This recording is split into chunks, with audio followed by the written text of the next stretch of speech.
পথ দিয়েছে। সে নিজে মনে করে যে আমি পারি, আসলে আল্লাহ তো পথ দিয়েছে, কিছুর জন্য বলা যাবে না। ডক্টর ইউনূসের ক্যাপাসিটি আর আবু আহমেদের ক্যাপাসিটি কি এক হবে? আমি তো মনে করে যে আসলে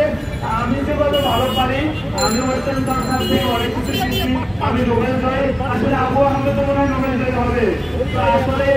আবু আহমেদের মতো বয়স্ক লোক যদি ইন্টারনেট সিলেক্ট করে তাকে এত বড় একটা দায়িত্ব দিয়ে থাকে, যদি অত এত বড় একটা দায়িত্ব দিয়ে থাকে, তারা যেটা ভুল করতেছে, আমরা তো দুয়ের জন্য করে নোবেল দেওয়ার জন্য এই যে অসংখ্য লোকগুলোকে দায়িত্ব দিয়েছে, আমরা তার পদত্যাগ চাই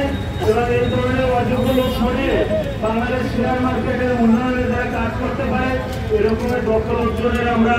দায়িত্ব দেওয়ার জন্য বিশেষ রিকোয়েস্ট করছি। আমরা যারা বিনিয়োগকারী এতদিন যাবৎ আমাদের হচ্ছে পিঠের ছাপ উঠে গেছে, আমাদের গায়ের চামড়া ভুলে গেছে, আমরা সবাইকে নিয়ে একত্রিত হয়ে এই ধরনের অযোগ্য লোকজনদেরকে এই চেয়ার থেকে নামিয়ে ছাড়বো ইনশাআল্লাহ।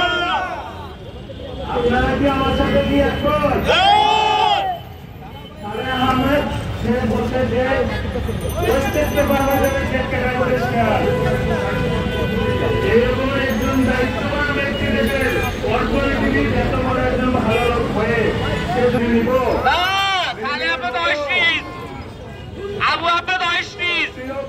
ভাইয়েরা, আপনারা এই ধরনের অযোগ্য লোকের সমর্থন যেহেতু আমরা করি না, আমরা মন থেকে যেহেতু সমর্থন করতে পারতেছি না, আমাদের যেহেতু কোনো উন্নতি হচ্ছে না, তাই আমরা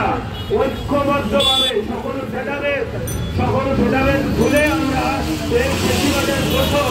যারা বর্তমান সরকারের নেগেটিভ ইকুইটি নেগেটিভ ইনফেক্ট সরাইতে চায় সেরকমের লোকজনদেরকে আমরা এখান থেকে সরিয়ে দেওয়ার জন্য একাত্মতাবাদ ঘোষণা করে ঐক্যবদ্ধভাবে আন্দোলন